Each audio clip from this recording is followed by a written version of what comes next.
죄인들을 구원하기 위해서 말씀이 육신이 되어 우리 가운데 오셨다는 이 복음은 모든 사람들을 위한 것이지만 모든 사람의 것은 아닙니다. 하나님이 하늘 보좌를 버리고 냄새나는 마국간에 한 아기로 오셨다는 말도 안 되는 이 하나님의 사랑의 이야기는 너무도 위대하고 놀라워서 아무나 믿을 수가 없습니다. 그래서 복음은 비밀입니다. 이스라엘을 대표하여 하나님 앞에서 성전 제사를 섬기는 대제사장에게도 비밀이었습니다.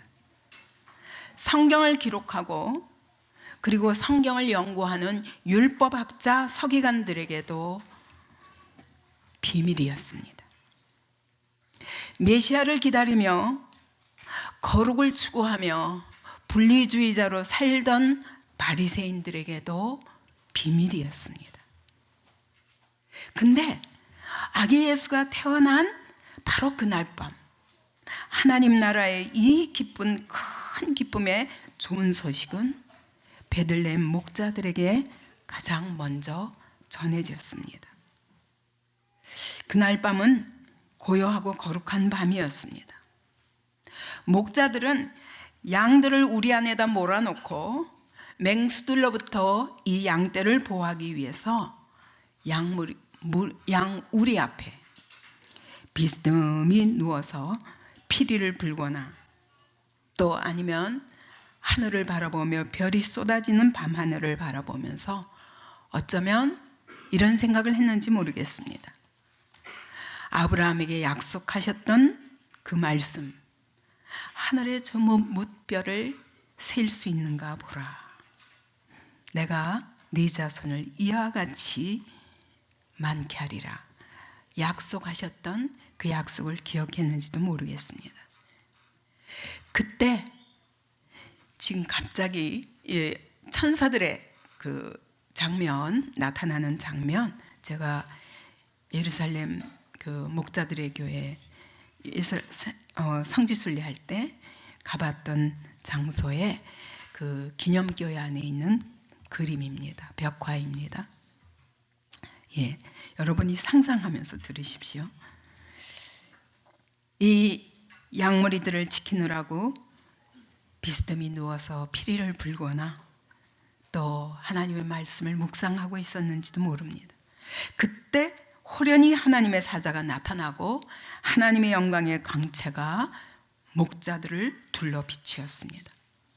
얼마나 놀랐는지. 그 캄캄한 밤에 하나님의 사자가 나타났을 때 그 영광이 얼마나 놀라운지 너무너무 크게 두려워 떨고 있었습니다. 그랬더니 10절부터 우리 같이 읽겠습니다. 천사가 이르되 무서워하지 말라. 보라, 내가 온 백성에게 미칠 큰 기쁨의 좋은 소식을 너에게 전하노라. 오늘 다윗의 동네에 너희를 위하여 구주가 나셨으니 곧 그리스도 주시니라. 너희가 가서 강보에 쌓여 구유에 누워있는 아기를 보리니 이것이 너희에게 표적이니라 하더니, 그러더니 13절에 보니 호련히 수많은 천군이 그 천사들과 함께 나타나 하나님을 찬송하기 시작합니다. 여러분, 천군 천사의 합창소리인 것입니다. 14절 같이 읽겠습니다. 지극히 높은 곳에서는 하나님께 영광이요, 땅에서는 하나님이 기뻐하신 사람들 중에 평화로다. 여러분, 이 음성과 이 광경을 목격했을 때 이 목자들은 너무너무 황홀했을 것입니다. 우리가 하나님의 사자들을 만나다니, 우리가 이 음성을 듣다니, 천군 천사가 우리에게 나타나다니. 그리고 막 달려갔습니다. 그리고 말구에 누인 메시아를 봤습니다. 얼마나 황홀했겠습니까? 여러분, 영광을 목격한 자들은 이분이 하나님이신 것을 의심하지 않습니다. 어떻게 말구요에 메시아가 나실 수 있는가? 이 더러운 곳에. 그렇게 생각할 수 없습니다. 하나님의 영광에 사로잡혀서 그 모든 사실이 말씀이 하나님이 친히 말씀하신 것을 할 때 우리 영혼은 완전히 사로잡혀 버립니다. 얼마나 감격했겠습니까? 그날 밤 그들은 잠을 이루지 못했을 것입니다. 천군 천사들의 찬송 소리가 아직도 귓전에 계속 울려서 잠을 잘 수 없었을 것입니다. 그래서 말씀합니다. 하나님께 영광을 돌리며, 우리 15절부터 보니까 천사들이 떠나 하늘로 올라갔습니다. 목자가 서로 말하되 이제 베들레헴으로 가서 주께서 우리에게 알리신 바 이 이루어진 일을 보자 하고 막 달려갔습니다. 마리아와 요셉과 구유에 누인 아기를 찾아서 보고 천사가 자기들에게 이 아기에 대하여 말한 것을 전했습니다. 듣는 사람들이 깜짝 놀랐습니다. 그냥 말구의 한 아기를 마리아와 요셉 부부가 낳았다고 생각했는데, 그런데 하나님의 천군 천사가 나타나서 이분이 바로 그리스도라 할 때 듣는 자들이 다 놀랐습니다. 더구나 딴 사람도 아니고 목자들이 증거하는 것에 깜짝 놀랐습니다. 그러나 마리아는 이 모든 말을 마음에 새기고 생각하니라. 목자들은 자기들에게 이르던 바와 같이 듣고 본, 마리아는 자기도 들었기 때문에 이것이 무슨 일인지, 어떻게 하나님이 또다시 도장을 찍으시는 일인지 알 수 있었습니다. 근데 목자들은 자기들에게 이르던 바와 똑같이 자기가 들었던 그 말씀 그대로 그 상황을 본 것으로 인하여 하나님께 영광을 돌리며 찬송하며 돌아가서도 잠을 잘 수 없었을 것입니다. 그래서 계속 하나님을 찬송했다고 말합니다. 밤새. 이것이 새벽송의 유래입니다. 이것이 바로 베들레헴 목자들의 성탄절이었습니다. 얼마나 감격스럽겠습니까? 아무도 모릅니다. 세상은 캄캄한 가운데 잠들어 있습니다. 그런데 어쩌다가 우리가 이 놀라운 광경을 목격했으며 하나님이 어떻게 내게 이 비밀을 알려주셨을까? 이 영광스러운 아기 예수의 탄생 소식이 왜 목자들에게 전해졌을까요? 수많은 이스라엘 백성 중에서 대제사장도 서기관도 바리새인들도 제외하고 왜 이 목자들에게 나타나셨을까요? 이걸 가지고 주석학자들은 여러 가지로 말합니다. 어떤 사람은 목자들은 그 당시 가장 비천한 신분이고 가난한 사람들이기 때문에 하나님은 이렇게 비천한 자들에게 먼저 만나 주신다. 그러나 심령이 가난한 자라고 그랬지, 여러분, 반드시 가난하고 비천한 자만 복음을 만날 수 있는 것은 아닙니다. 어떤 분들이 이렇게 얘기합니다. 너무너무 이 목자들이 무식하고 단순하기 때문에 하나님의 말씀을 들어도 가감없이 들을 것이다.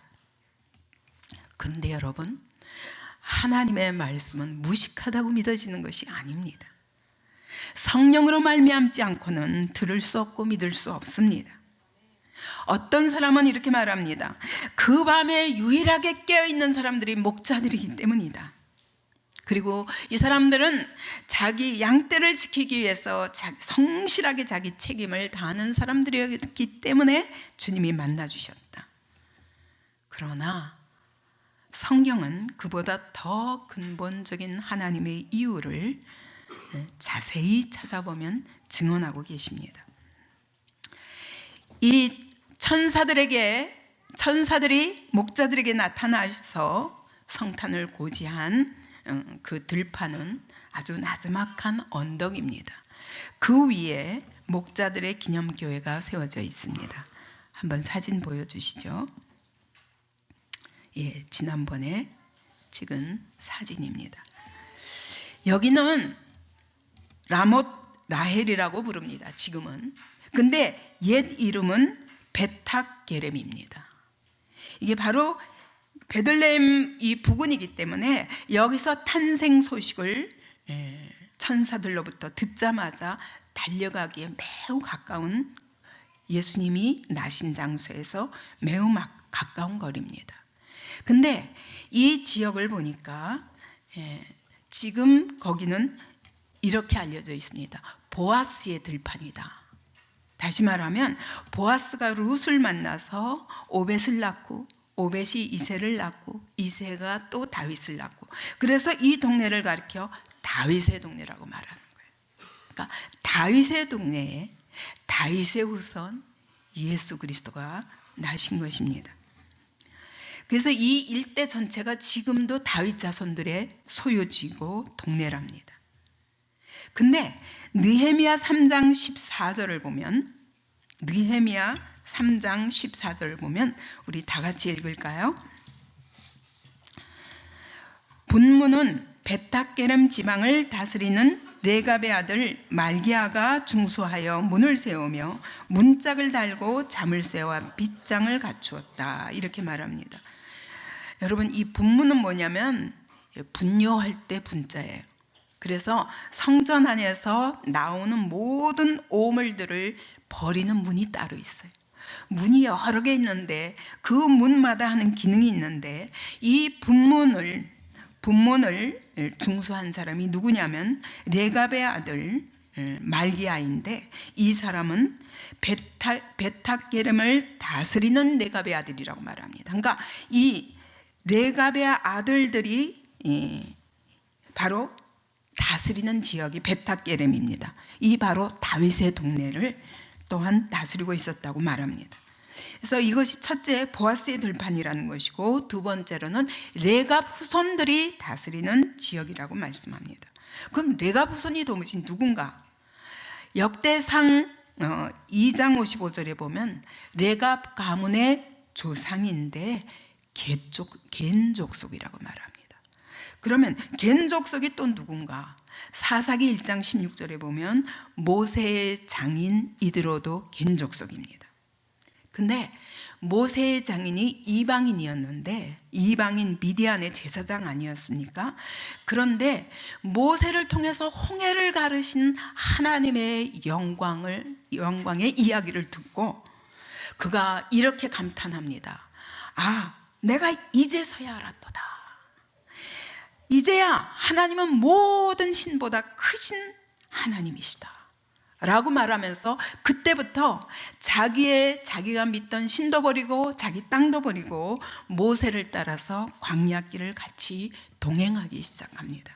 그때부터 이스라엘 공동체에 함께한 영적 이스라엘인 거죠. 오늘 우리도 마찬가지입니다. 오늘 우리도 원래 돌감람나무였지만 이방인이었습니다. 그러나 참감람나무인 예수 그리스도로 말미암아 참감람나무 이스라엘 족속에게 접붙임 받은 이방인들입니다. 그러나 이렇게 이방인인데도 불구하고 얼마나 이스라엘 공동체에 아주 유익을 끼치는 하나님의 사람들이었는지 모릅니다.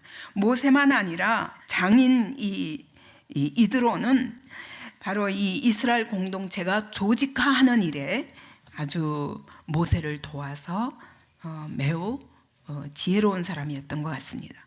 근데 그 아들 호밥도 이 광야 이스라엘 40년 내내 어디에다 어떻게 진취해야 되는지 워낙 사막 생활을 했기 때문에 잘 아는 거예요.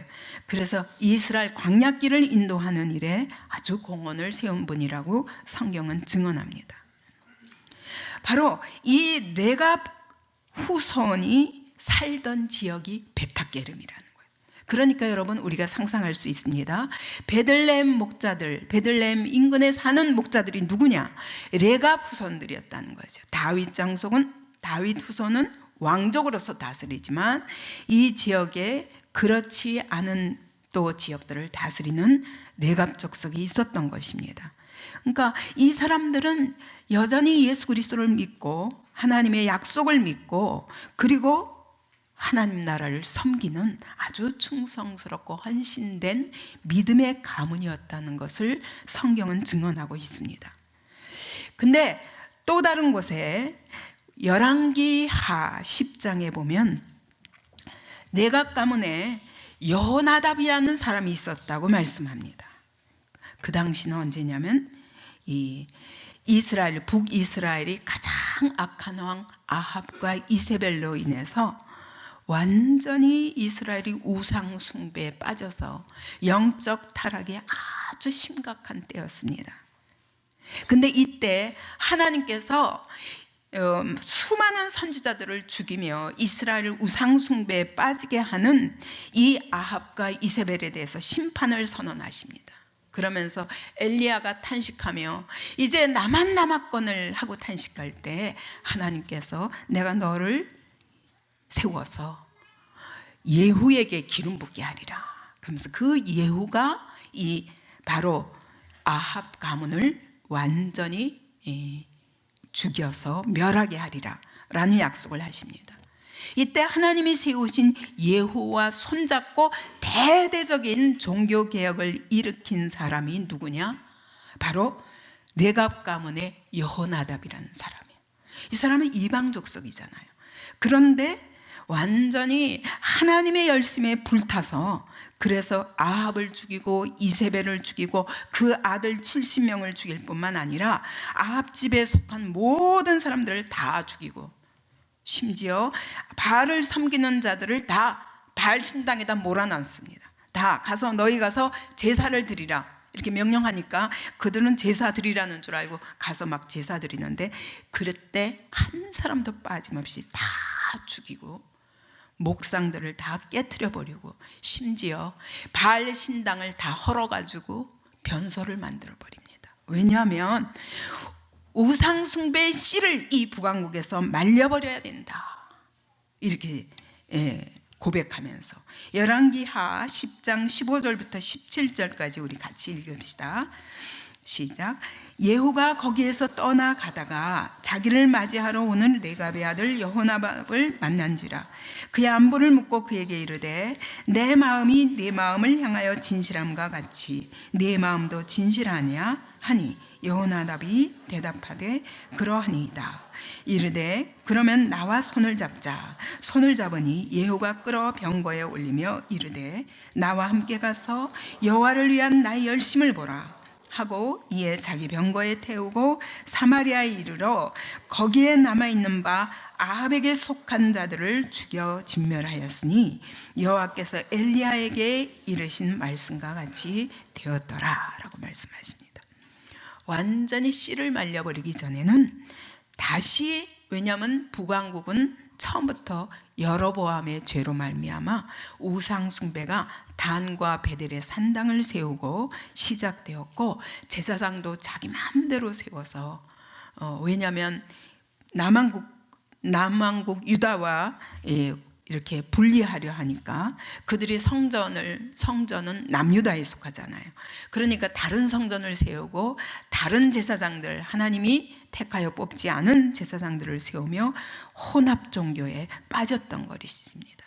그런데 이렇게 해서 북왕국을 완전히 종교개혁하는데 앞장선 사람이 예후와 손잡고 앞장선 사람이 레갑 가문의 여호나답이었다는 거예요. 근데 나중에 이 예후는 변절자가 되고 맙니다. 왜냐하면 원래 여로보암의 죄에 빠진 대로 베델과 단의 금송아지를 세우고 혼합 종교로 다시 돌아가게 됩니다. 결국 북왕국은 망하죠. 근데 이때 북왕국만 아니라 남유다에게까지도 영향을 미치게 됩니다. 남유다의 시집간 이세벨의 딸 기억하시죠? 아달랴. 그 아달랴가 낳은 왕이 아하시아가 그 당시에 북왕국과 손잡고 일하고 있었는데 거기까지 손이 미쳐서 결국 남유다의 아하시아를 죽임으로 인해서 남유다에도 종교개혁의 시작이 되는 거예요. 왜냐하면 이세벨의 씨를 말려버리니까. 이런 일에 앞장선 사람이 바로 여호나답이었습니다. 근데 이러다가 이렇게 북왕국에 살던 여호나답의 여호나답과 그 레갑 가문이 다시 예루살렘에 오게 되는데 예레미야 35장 11절을 보면 같이 읽겠습니다. 그러나 바벨론의 느부갓네살 왕이 이 땅에 올라왔을 때 우리가 말하기를 갈대아인의 군대와 수리아인의 군대를 피하여 예루살렘으로 가자 하고 우리가 예루살렘에 살았노라. 북왕국에 살던 그들이 예루살렘으로 다시 오게 되는데 그때가 언제냐? 바벨론의 1차 침공 때 아수르를 공격해요. 그래서 아수르를 의지하던 북왕국과 함께, 북왕국은 아수르에게 망했는데 아수르가 또 망하게 될 때 그 지역에서 나와서 완전히 예루살렘으로 돌아와 살게 됩니다. 그래서 예루살렘에서도 바로 이 지역에 와서 살았던 거예요. 근데 이 여호나답만 아니라 여호나답의 후손들이 남유다에 또 종교개혁을 일으키게 됩니다.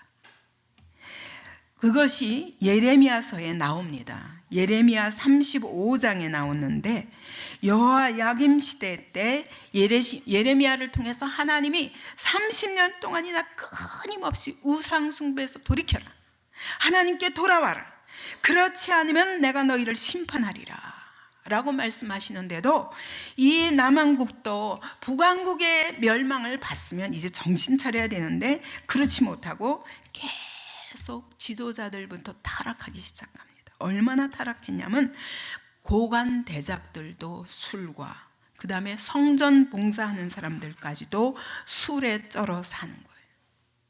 그때 하나님께서 예레미야에게 명령하십니다. 도무지 이 백성 안 되겠구나 하고 샘플을 보여주시는데 그때 누구를 불러오라고 그러냐면 바로 여호나답의 후손들, 레갑 후손들을 불러오라고 말씀합니다.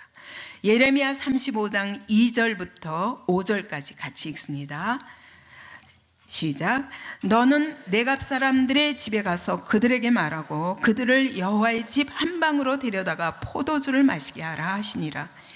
이에 내가 하바시냐의 손자여 예레미야의 아들인 야하사냐와 그의 형제와 그의 모든 아들과 모든 레갑 사람들을 데리고 여호와의 집에 이르러 익다랴의 아들 하나님의 사람 하난의 아들들의 방에 들였는데 그 방은 고관들의 방 곁이요 문을 지키는 살룸의 아들 마세아의 방 위더라. 내가 레갑 사람들의 후손들 앞에 포도주가 가득한 종지와 술잔을 놓고 마시라 권했습니다. 레갑 후손들을 부르고 예레미야의 아들들을 불러가지고 자 술잔 가득히 채우고 그리고 여기 그릇에다가 종지에다가 가득 채워가지고 자 이거 마셔라 이렇게 명령하라는 거예요. 그래서 예레미야가 그렇게 했습니다. 포도주를 가득 부어서 주었습니다. 그런데 그 다음 35장 6절부터 11절까지 같이 읽습니다. 그들이 뭐라고 하냐면 그들이 이르되 우리는 포도주를 마시지 아니하겠노라. 레갑의 아들 우리 선조 여나답이 우리에게 명령하여 이르기를 너희와 너희 자손은 영원히 포도주를 마시지 말며 너희가 집도 짓지 말며 파종도 하지 말며 포도원을 소유하지도 말고 너희는 평생 동안 장막에 살아라. 그리하면 너희가 머물러 사는 땅에서 너희 생명이 길리라 하였으므로 우리가 레갑의 아들 우리 선조 요나답이 우리에게 명령한 모든 말을 순종하여 우리와 우리 아내와 자녀가 평생 동안 포도주를 마시지 아니하며 살 집도 짓지 아니하며 포도원이나 밭이나 종자도 가지지 아니하고 장막에 살면서 우리 선조 요나답이 우리에게 명령한 대로 다 지켜 행하였노라. 이해하기 어렵습니다. 이 여호나답이 지금으로부터 300년 전 사람이에요. 300년이 지난 오늘 이 시점에도 그들은 무엇을 기억하냐면 우리의 조상, 우리의 믿음의 선조 요나답이나 여호나답이나 마찬가지입니다. 우리에게 명령했습니다. 뭐라고 명령했나? 첫째, 영원히 포도주 마시지 마라. 언제까지가 아니라 영원히 마시지 말라 했기 때문에 우리는 영원히 마실 수 없습니다 라고 고백하는 거예요. 사실 이 포도주는 이스라엘의 음료수예요. 그리고 잔치상에도 놓는 것입니다. 근데 구태여 먹지 말라고 하는 거예요. 왜 그러냐? 여호나답이 이 포도주에 얽힌 일을 그 당시에 봤거든요. 그게 뭐냐? 여러분, 이 우상 제물에게 바칠 때 포도주로 잔뜩 마시고 그리고 술 취하면 성창들과 거기서 성관계를 갖는 게 하나의 우상에게 드리는 제사였던 거예요. 얼마나 우상 숭배에 아무튼 기가 질렸는지, 아합과 이세벨 때 얼마나 그 더러운 광경들을 보며 가슴 아팠던지, 그는 자기 후손들에게 영원히 먹지 말라는 거예요. 그러면 여러분, 우리 같으면 그럴 거예요. 아, 그렇지만 오늘 이 시대는 우리 선조는 300년 전에 그랬던 사람이고 오늘 우리는 괜찮아 라고 생각할 수 있습니다. 아마 그리고 마시자, 왜 다른 사람들도 다 마시고 이게 반드시 죄냐 이렇게 말할 수 있어요. 그러나 이 요나답의 명령에 따라서 그 믿음의 후손들은 영원히 마시지 아니하리라 이렇게 작정했다는 거예요. 그랬을 뿐만 아니라 집도 짓지 말라는 거예요. 아니, 집 없이 어떻게 살아요? 집도 짓지 말고 어떻게 평생 장막에 살아라 그랬어요. 장막이 뭐예요? 텐트 치고 다니는 거예요. 그러면 이건 유목민 생활을 의미합니다. 요나답이 이렇게 얘기하는 이유는 뭐냐? 이 농사를 지으면 여기 보니까 파종도 하지 말고 포도연도 소유하지 말라고 그랬잖아요. 그 당시에 우상 숭배에 왜 빠지게 되냐면 농사를 짓다가 빠지는 거예요. 그래서 아예 너희는 농사하고는 결별하라는 거예요. 여호나답도 대단한 사람이죠. 근데 그 여호나답의 그 명령을 끝까지 300년이 지나도 지키는 레갑 후손들은 정말 대단한 사람들인 거예요. 그래서 하나님이 이걸 눈여겨보셨어요. 여러분, 아무도 안 보는 것 같지만 그 시대 모든 사람들이 술 취하고, 심지어 지도자들도, 심지어 성전 봉사자들도 오직하면 성전에다 데려다 놓고 바로 고관대작들이 있는 그 옆방에, 그 다음에 그 위에 아래는 바로 이 제사장들이 있는 거기다가 그 방에다가 이들을 모아놓고 술을 먹이는 거예요. 술을 먹어라, 하나님의 명령이다 이렇게 말한다 할지라도 그들은 고백하는 거예요. 우리 선조가 그렇게 말했기 때문에 우리는 안 한다는 거예요. 여러분, 그들은 지금 수백 년 동안 여전히 목축업만 하면서 여기저기 떠돌아다니면서 천막을 치고 사는 거예요.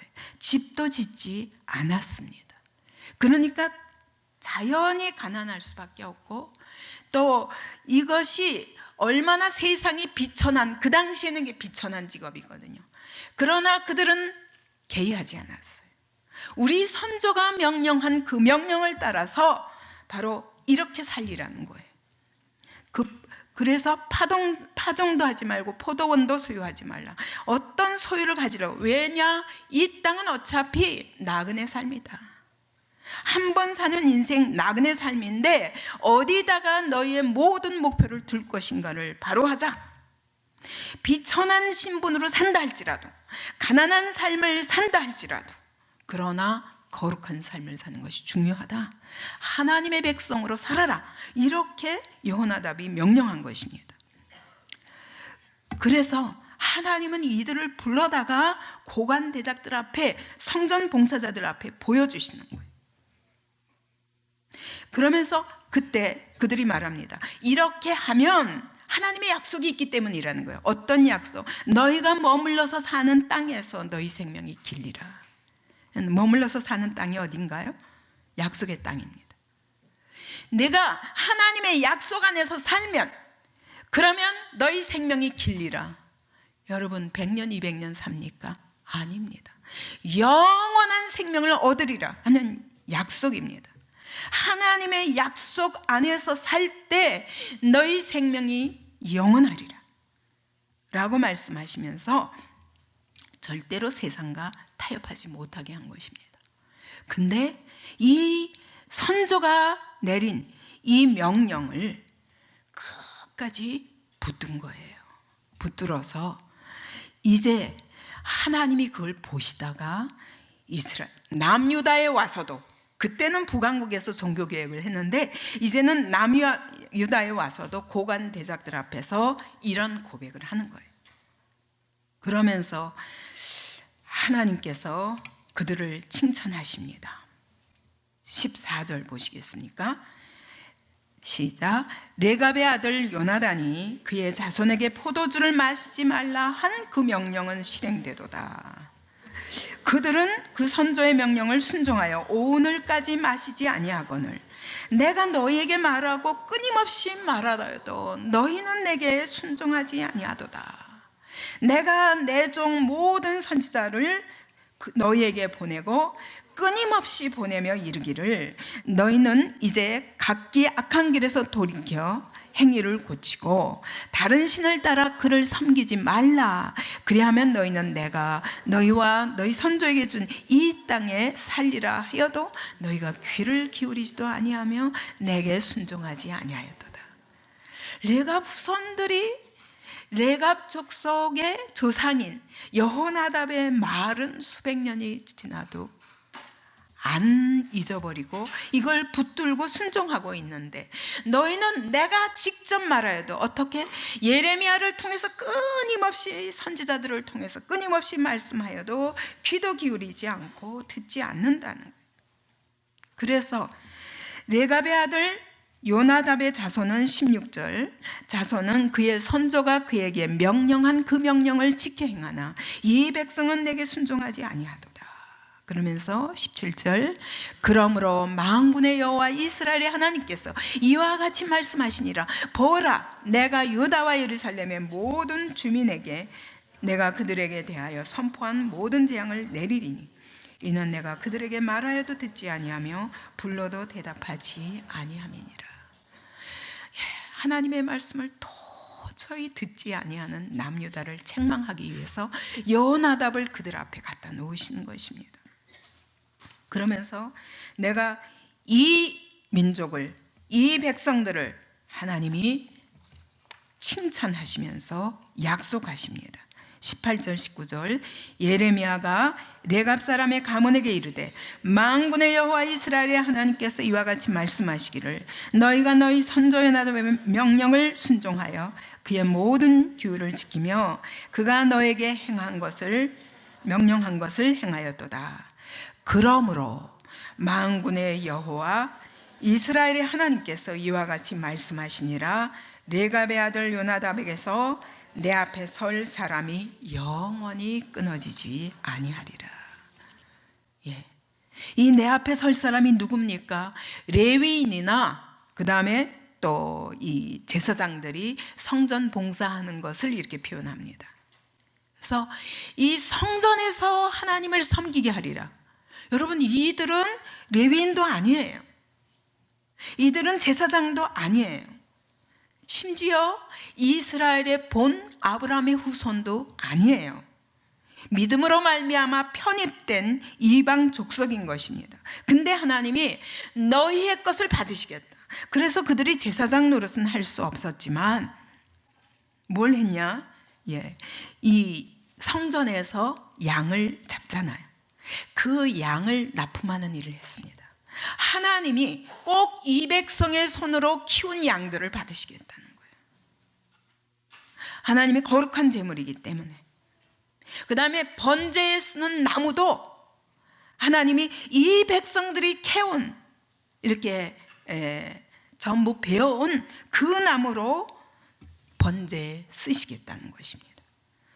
이것이 바로 미시나 전통에 나와 있습니다. 성경에는 없지만.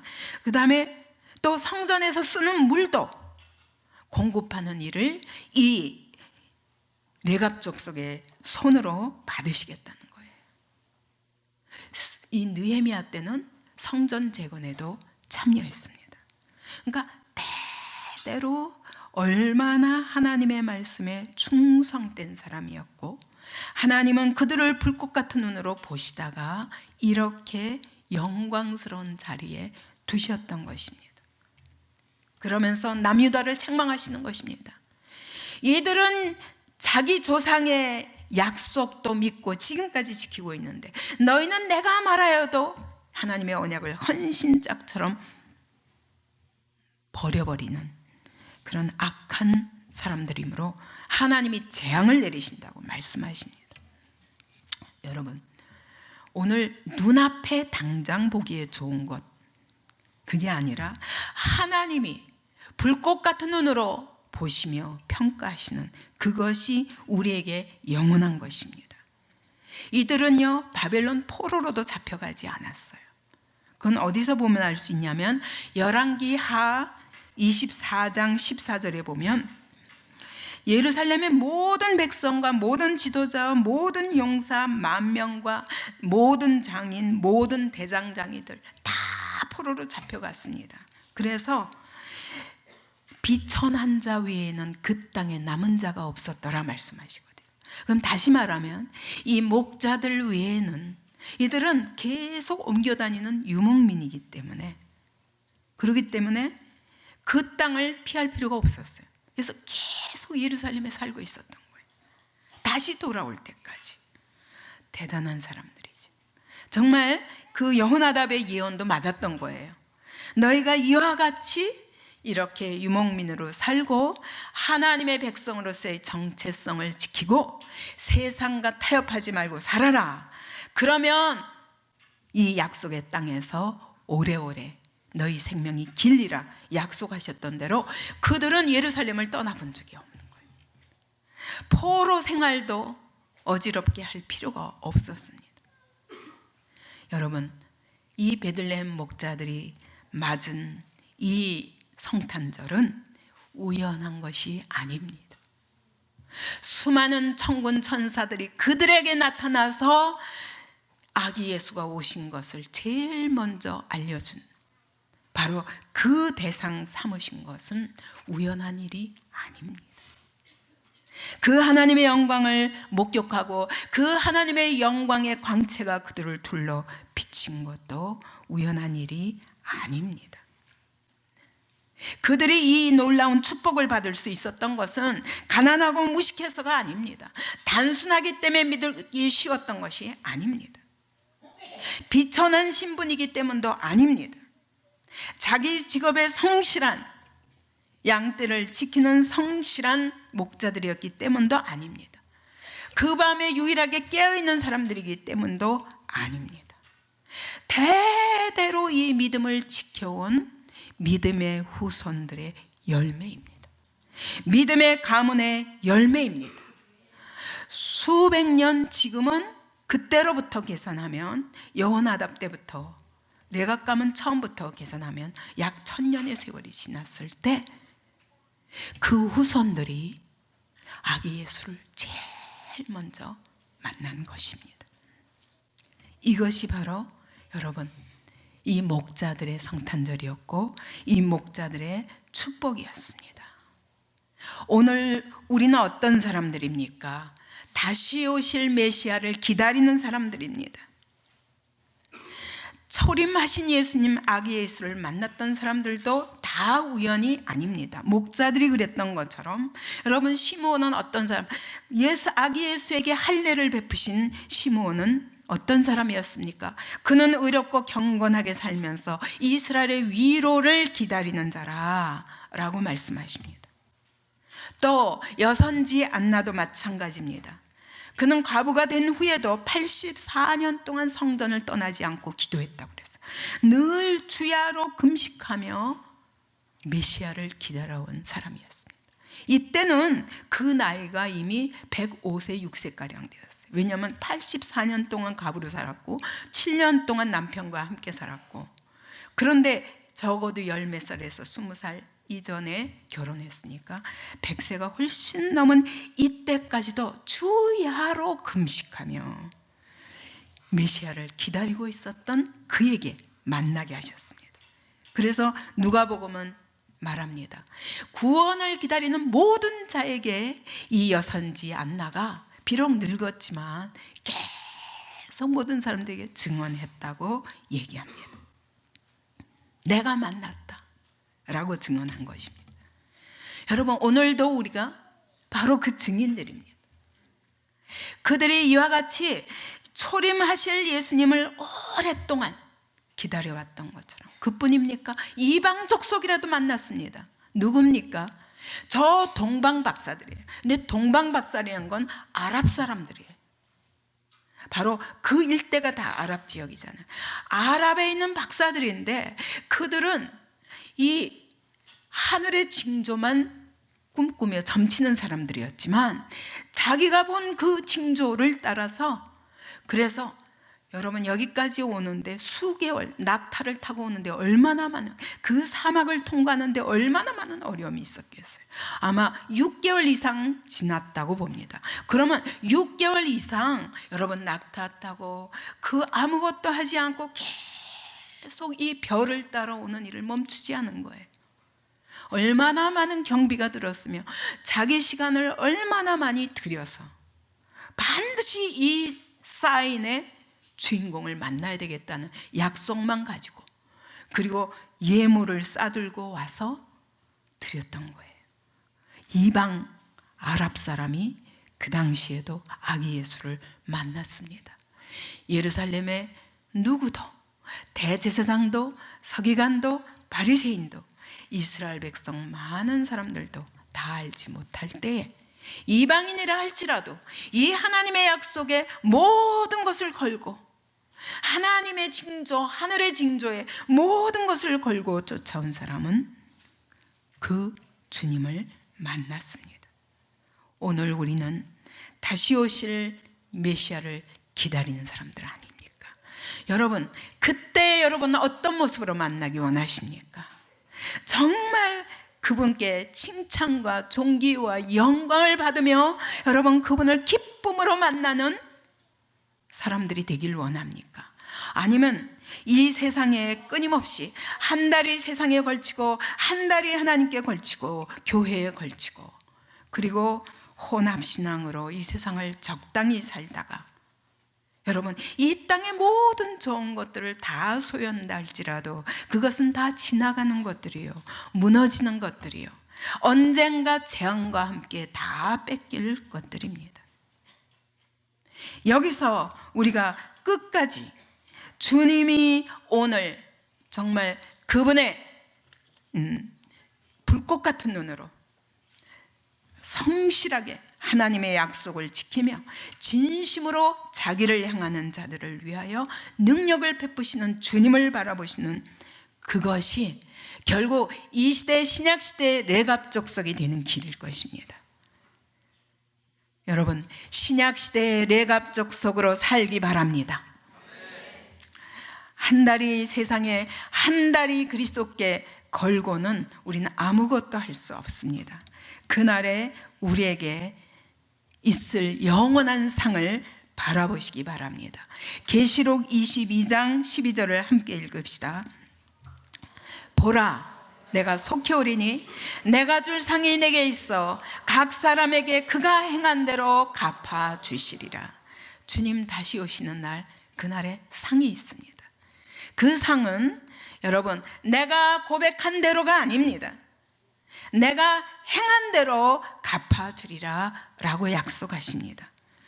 여러분, 오늘 우리의 신앙은 고백의 신앙으로 그칠 수 없습니다. 머리로 아는 신앙은 신앙이 아닙니다. 오늘 내 삶 위에서 실제로 삶으로 행한 것만큼 상을 얻으실 줄 믿습니다.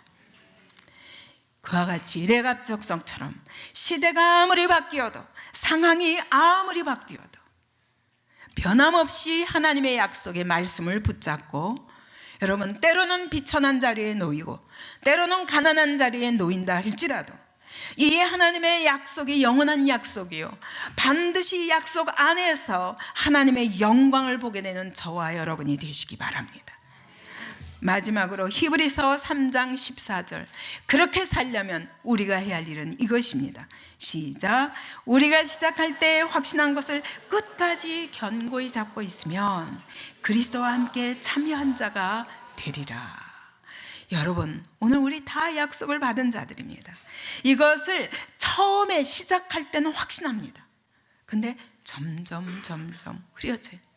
왜냐하면 이 시대와 너무 세상 풍속과 다른 길을 가는 것이 외롭게 느껴지고 과연 이것이 언제 이루어질지 모르기 때문에 우리는 점점 타협하다가 점점 세상에 휩쓸려 가게 됩니다.